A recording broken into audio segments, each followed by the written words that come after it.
বউ আমি হিসেবি, স্বামী আমার বেহিসেবি। তাই অল্প ইনকামে যেভাবে আমি আমার সংসারটাকে হিসেব করে চালাই সেটাই আজকে শেয়ার করব আপনাদের সাথে। আসসালামু আলাইকুম এভরিওয়ান, আপনারা সবাই কেমন আছেন? আশা করি ভালো আছেন। আমিও আল্লাহর অশেষ রহমতে ভালো আছি। কাছে বা দূরে, দেশ এবং দেশের বাইরে যে যেখান থেকে আমার ভিডিওটা দেখছেন আপনাদেরকে অসংখ্য ধন্যবাদ। আর ভিডিওটা দেখার শুরুতেই কিন্তু লাইক দিয়ে ভিডিওটা দেখা শুরু করবেন। আর যদি ভিডিওর কোনো অংশ ভালো লেগে যায় তাহলে অবশ্যই আমার চ্যানেলটা সাবস্ক্রাইব করে আমার পাশে থাকবেন। সকাল থেকে ভিডিওটা শুরু করে দিয়েছি। এই তো দেখেন আপনাদের ভাইয়া বাহিরে গিয়েছিল, বাহিরে যে আজকে কিছু বাজার নিয়ে আসছে তা সেগুলো কিন্তু অলরেডি আপনাদের ভাইয়া আমি পাকের ঘরে ছিলাম তাই আস্তে আস্তে সে গুছিয়ে ফেলেছে। তাই আমি এগুলোই দেখাচ্ছি, সামান্য কিছু জিনিস। এই তো পেঁপে আর দেখেন কলা নিয়ে আসছে। আর পেঁপেটা মাশাআল্লাহ এত বড়, অনেক বড়। তা আমি আবার বললাম যে এই পেঁপেটা তুমি কত দিয়ে কিনে এনেছো? পরে বলল যে এটা 160 টাকা নিয়েছে। তাই আমি আবার বললাম যে এটা এত দাম দিয়ে কিনেছো কেন? কারণ আমার ছেলের স্কুলের সামনে যখন আমি যাই প্রতিদিনই, এখন যাওয়া হয় ছেলের যেহেতু এক্সাম, তখন দেখি যে এটা থেকে একটু সাইজ একটু চিকন চিকন লম্বা লম্বা সেই পেঁপেটা কিন্তু দেখা যায় যে 60 টাকা কেজি। তা 160 টাকা দিয়ে সে এই পেঁপেটা এনেছে। অতএব কি এটা তো ওজনে বেশি কিন্তু দামেও বেশি, সেটা মনে করেন কেজি হিসাবে দামেও বেশি। আর যেটা আমি ছেলের স্কুলের সামনে পেঁপের ভ্যান গাড়ি এলা থেকে দেখি, ভ্যান গাড়িতে পেঁপে, সেই পেঁপেটার দাম আবার 60 টাকা, যেহেতু সেগুলো ছোট ছোট কিন্তু দামে কম। আর এটা কিন্তু কেজিতে দামে পড়েছে বেশি। সে ওই জায়গা থেকে না কিনে অতএব ভ্যান গাড়িতে কিন্তু ভালো পেঁপে পাওয়া যায়। সে কি করেছে, ফলের দোকান থেকে এত বড় একটা পেঁপে নিয়ে আসছে। তা সেটাই বললাম যে আমি হয়েছি হিসেবি, স্বামী আমার বেহিসেবি। তার কাছে ভালো লেগেছে পেঁপেটা তাই নিয়ে আসছে। কিন্তু নিয়ে আসলে তো হবে না, কারণ আমাকে তো আপনার মনে করেন যে হিসেব করে চলতে হবে। কারণ আমি যদি একটু বেশি পাই সমস্যা কি, তার তো কেজিতে এই জায়গায় বেশি পড়েছে। আর এখানে দেখেন কিছু বাজারও নিয়ে আসছে। এই তো এখানে পুঁটি মাছ নিয়ে আসছে, তারপর মলায়া মাছ কিন্তু কালকে নিয়ে আসছে, তারপর আবার রুই মাছ, তারপর তেলাপিয়া মাছ, তা আরেকটা আছে সিলভার কাপ মাছ। এগুলো কিন্তু কালকে নিয়ে আসছে, তাই ওইগুলো তো কেটে নিয়ে আসছে, ওইগুলো ফ্রিজে রেখে দিয়েছে। আর মলায়া মাছটা যত কাটতে হবে সেটা আর মনে করেন যে কাটে নাই, তাই এখন কেটে নিচ্ছে আমার আম্মা। আর আমার ছোট বোন কিন্তু ওখানে লাল শাক বেছে নিচ্ছে। আর এখানে এসে দেখছি আদনানের বাবা পেঁপে কাটছে, কারণ সবাই কিন্তু সকালবেলা হলে কাজে কামে সবাই ব্যস্ত হয়ে যায়। আর এখানে এই তো পেঁপেটা কাটছে, কিন্তু পেঁপেটা যখন খাচ্ছিলাম তখন তেমন একটা মিষ্টি ছিল না, দেখতেই অনেক বড় ছিল, মিষ্টি একটু পরিমাণে কম ছিল। তা অতএব ভালোই খেতে ছিল, অত খারাপ ছিল না। তা আপনাদের ভাইয়া কিন্তু খুব সুন্দরভাবে কেটে নিচ্ছে। আপনাদের ভাইয়া সব সময় কি করে, সব জিনিসই বেশি বেশি করে এনে ঘরে রেখে দেয়। তাই মাঝে মাঝে বলি যে এত কিছু এনো না, একটু কমিয়ে এনো। কারণ কি আমাদের যেহেতু অল্প ইনকাম, সেই ইনকাম দিয়েই কিন্তু পুরা মাসটাই চলতে হবে। তারপরও মাঝে মাঝে কথা শুনে না, তারপরও সে বেশি নিয়ে আসে। তাই মাঝে মাঝে কি করি, আমি নিজেই বাজার করি। কিন্তু অতএব বেশিরভাগ দেখা যায় সেই বাজার নিয়ে আসে, বলে দিয়ে বলে যে আবার বেশি কি কিনবো নাকি, একবারেই কিনে রাখি হয়ে যাবে। তাই আমি তো আবার মনে করেন যে কিছু টাকা অল্প করে যতটুকু লাগবে ততটুকুই আমি আমার ঘরের জন্য আমি এক একটা জিনিস কিনে থাকি। তার বাদতে কিন্তু আমি বেশি কিছু কিনি না, কারণ যেহেতু আমার কিছু টাকা, আমার একটা টার্গেট আছে যে আমি কিছু টাকা সেভ করব। সেই সেভ থেকেই মনে করেন যে আমার পরবর্তীতে দেখা যায় যে অনেক টাকাই জমে যায়। তাই মাঝে মাঝে করে উঠতে পারি না। আপনাদের ভাইয়াকে বলি একটা করে আর একটা, তারপরে আলহামদুলিল্লাহ অনেক সময় আমাকে একটু সাপোর্ট করে, সেই দিক দিয়েও হয়ে যায়। যেমন আমি একটা যদি মনে করেন লাইফবয় সাবান আনি, সেই লাইফবয় সাবানটা কি করি আমরা, মনে করেন যে যখন আমরা গোসল করি তখন পুরাটা নিলে কিন্তু আস্তে আস্তে ওই সাবানটা কিন্তু গলে যায়। তাই এই কারণে আমি কি করি, সাবানটা আমি মাঝখান দিয়ে 2 টুকরা করি, যেহেতু গললে একটাই গলবে, পরবর্তীতে আরেকটা ব্যবহার করতে পারবো। কারণ এরকমভাবে যদি আমি না চলি তাহলে তো আমার হবে না। কারণ একটা সাবান যদি গলে যায়, আগে একটা সাবান ছিল 15 টাকা 20 টাকা, এখন কিন্তু 30-40 টাকা হয়ে গিয়েছে। তাই সবসময় মনে করেন যে যদি একটা সাবান আনেন, লাইফবয় সাবানটা আমরা যেহেতু ব্যবহার করি, তাই লাইফবয় সাবানটাই নিয়ে এসে তারপর মাঝখান দিয়ে 2 টুকরা করে 1 টুকরা ব্যবহার করি, আর 1 টুকরা রেখে দিই। আবার অনেক সময় দেখা যায় যখন আমরা গোসল করি তখন কিন্তু হাত পিছলে সাবানটা কিন্তু মনে করেন যে পড়ে যায়। কারণ বাথরুমের সাথে যত টয়লেটটা থাকে তা টয়লেটের ভিতরে পড়ে গেলে তো সেই সাবানটা আর পাবো না। আর অর্ধেক যদি আমরা করে রাখি তাহলে দেখা যায় যে অর্ধেক পড়ে গেল, অর্ধেক থেকে যায়, এরকম একটা।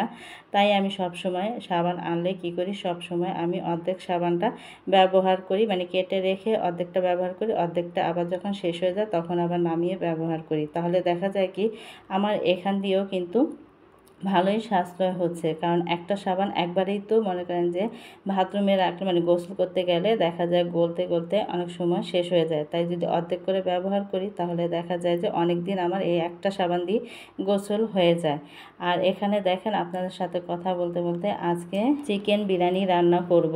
এই তো দেখেন এখানে কিন্তু সকালবেলা আম্মা এই চিকেনটা রান্না করে রেখে দিয়েছিল, কারণ যেহেতু গ্যাসের সমস্যা। আর এখন কিন্তু 2টা বাজে, গ্যাস আসছে আর আমি কিন্তু এখন বসিয়ে দিচ্ছি। 2টা যেহেতু বাজে, আদনানের বাবা কিন্তু নামাজ পড়ে এসে পড়েছে। আমি কিন্তু পারতাম যে কারেন্টের চুলায় এই বিরিয়ানিটা রান্না করার জন্য, কিন্তু তারপরে আমি কারেন্টের চুলায় বিরিয়ানি রান্না করিনি, কারণ অতিরিক্ত অপচয় ভালো না। কারণ 2টার দিক দিয়ে যেহেতু আমার গ্যাস এসে পড়বে, তা খাই না আমি 3টার দিক দিয়ে, সমস্যা কি। তাই আমি আর ওই কারেন্টের চুলাটা আর ব্যবহার করিনি, আর আমার কারেন্টও কিন্তু অপচয় করিনি। সেখান থেকেও কিন্তু আমার একটা সেভ হয়েছে। আর আমাদের বাসার খাবারটা হয়েছে এরকম যে দুপুর 2টার দিক দিয়ে আমাদের বাসার খাবারটা কিন্তু করা হয়ে যায়। অতএব অনেকে আছে 3টা 4টা 5টা বাজেও কিন্তু দুপুরে খাবার খেয়ে থাকে, কিন্তু না, আমাদের বাসার নিয়মটা হয়েছে অন্যরকম। কারণ আমাদের বাসার সবসময় সকালের নাস্তা সকালে খাওয়া হবে, দুপুরের খাবারটা 2টার ভিতরে খাওয়া হয়ে যাবে, 2টা থেকে 2:30 বা 3টা। আর রাত্রের খাবারটা কিন্তু আমাদের বাসায় 9টা থেকে 10টার ভিতরে কমপ্লিট হয়ে যায়, এর আর বেশি হয় না। তাই টাইম টু টাইম খাবারের জন্য কিন্তু টাইম মতো রান্না করা লাগে, তা টাইম মতো তার গ্যাস নেই। তাই আমি আর শুধু শুধু মনে করেন কারেন্টের চুলাটা নামাইনি, কারেন্ট আর অপচয় করিনি। এই কারণে আমি একটু দেরি হলো গ্যাসের চুলায় কিন্তু রান্না করে ফেলেছি। অতএব আমার খাবারটা খেতে খেতে কিন্তু 3টার উপরে বেজে গিয়েছে, কিন্তু কিছু করার নেই, কারণ আমাকে তো সাশ্রয় করতে হবে। কারণ এখন কারেন্টের যেহেতু কাট মিটার করেছে 2 দিন পর পরই কিন্তু শেষ হয়ে যায়। অতএব আমি যদি মনে করেন যে কিছু, মানে আমার টার্গেট মতো যে টাকাটা আমি ভরি আর যে টার্গেট মতো আমি মনে করেন লিস্টের ভিতরে রাখি যে 1 মাসে আমি, মানে অতএব আমার 1500 টাকা যায় 1 মাসে আপনার মনে করেন কারেন্টের মিটার, তা সেই মিটার অনুযায়ী কিন্তু চলি। কারণ আমরা কিন্তু যখনই হাজব্যান্ডের বেতনটা পাই তখনই কিন্তু আমরা একটা লিস্ট করে ফেলি, ওই লিস্ট অনুযায়ী কিন্তু একটা মাস আমাকে চলতে হবে। তাই আমাকে তো আর বাড়তি খরচ করলে হবে না, কারণ সেই লিস্টের অনুযায়ী কিন্তু আমাকে চলতে হবে। তা আমাকে যদি আমার একটু কষ্ট হয় তারপরও কোনো সমস্যা নেই। আর এতে কষ্ট বলে না, এর মাঝেও কিন্তু আনন্দ আছে। আপনি যদি সেই অল্প ইনকাম থেকে যদি কিছু টাকা যদি আপনি সেভ করতে পারেন, তা আমি কিন্তু আলহামদুলিল্লাহ 3 থেকে 4 হাজার টাকা মাসে সেভ করে থাকি। একটু হিসেব করে চলি, কারণ হিসেবটা এমন একটা জিনিস, যাদের ইনকাম কম আমাদের অনেক কিছুই করতে ইচ্ছে করে, অনেক কিছুই মনে করেন যে বিলাসিতার শখ নেই। কারণ আমরা যেহেতু মেয়ে মানুষ, আমরা যেহেতু রক্তে মাংস গড়া, আমাদের অনেক কিছুই ইচ্ছে আছে, কিন্তু ইচ্ছেটা আমাদের অল্প অল্প করে পূরণ করতে হবে, একবারে তো পূরণ করলে হবে না। তাই আমরা যদি একটু হিসেব করে চলি, কিছু টাকা যদি আমাদের এই অল্প ইনকাম থেকে যদি একটু সেভ করতে পারি, তাহলে দেখা যায় পরবর্তীতে যে আমরা ভালো একটা মনে করেন যে অ্যামাউন্ট পেয়ে থাকি, সেই অ্যামাউন্ট দিয়ে কিন্তু আমাদের ক্ষুদ্র ক্ষুদ্র বা একটু বড় অ্যামাউন্ট যদি হয়, তাহলে দেখা যায় আমাদের অনেক কিছুই আমরা মানে স্বপ্নটা পূরণ করতে পারি। আর যে জিনিসটা আমার লাগবে আমি সেই জিনিসটা আনার চেষ্টা করি। আর অনেক সময় দেখা যায় যে আমাদের অতিরিক্ত চাহিদা থেকে কিন্তু মনে করেন যে আমরা কোনো কিছু করতে পারবো না, কারণ অতিরিক্ত চাহিদা আমাদের দেখা যায় অল্প ইনকাম, সেখানে আমরা যে টাকাটা সেভ করব বা যে টাকা দিয়ে আমরা সংসারটা চালাবো সেই টাকাও কিন্তু খরচ হয়ে যায়। তাই সব কিছুতেই কিন্তু আমাদের হিসেব করাটা দরকার। আর অতিরিক্ত চাহিদা থেকে আমাদের দূরে থাকা দরকার। যে জিনিসটা আমার লাগবে বা আমার দরকার, আমার হচ্ছে না, সেই জিনিসটাই কিন্তু আমার কিনতে হবে। কারণ আমরা অনেক সময় বুঝি না, দেখা যায় আমরা যেহেতু মনে করেন যে ঘরে বসে এখন অনেক কিছু কেনাকাটা করতে পারি, মার্কেটে যেতে হয় না। দেখা যায় যে অনলাইনে এখন দেখা যায় অনেক কিছু মানে বিক্রি করে, অনেক সুন্দর সুন্দর দামি দামি জিনিস, সেখানে কিন্তু আমরা ঝুঁকে থাকি। সেই জিনিসগুলো কিন্তু একসময় দেখা যায় যে দেখতে দেখতে এত ভালো লাগা হয়ে যায়, সেখানেও আমরা কিন্তু অর্ডার দিয়ে থাকি। তখন দেখা যায় যে আমার সংসার চালাতে আমার হিমশিম খেয়ে যায়, কিন্তু এই বাড়তি বিলাসিতা আর কিভাবে করব, তারপরও আমরা করে থাকি সেই ইনকামের টাকা থেকে।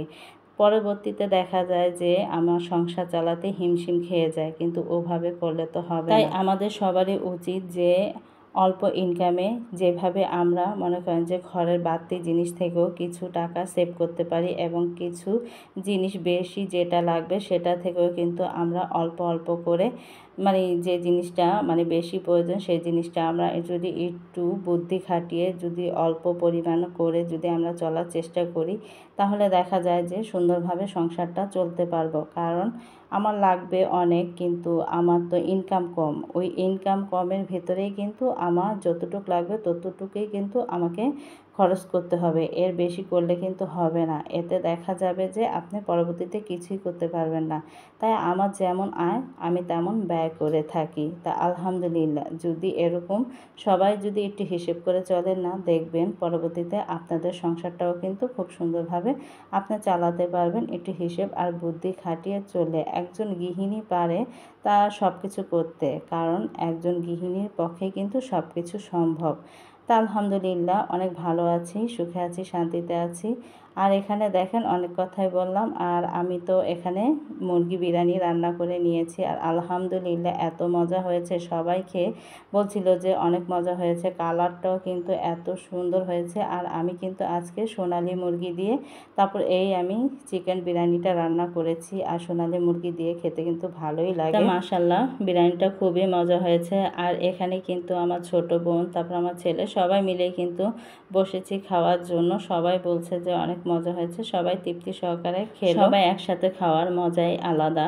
আর সবাই একসাথে আপনি যে জিনিসই খান না কেন দেখা যাবে এক একটা খাবারই খুব ভালো লাগে। তা ভিডিওটা আর বড় করব না। সবাই ভালো থাকবেন, সুস্থ থাকবেন, আমাদের জন্য দোয়া করবেন, আমরাও আপনাদের জন্য দোয়া করি। আল্লাহ হাফেজ।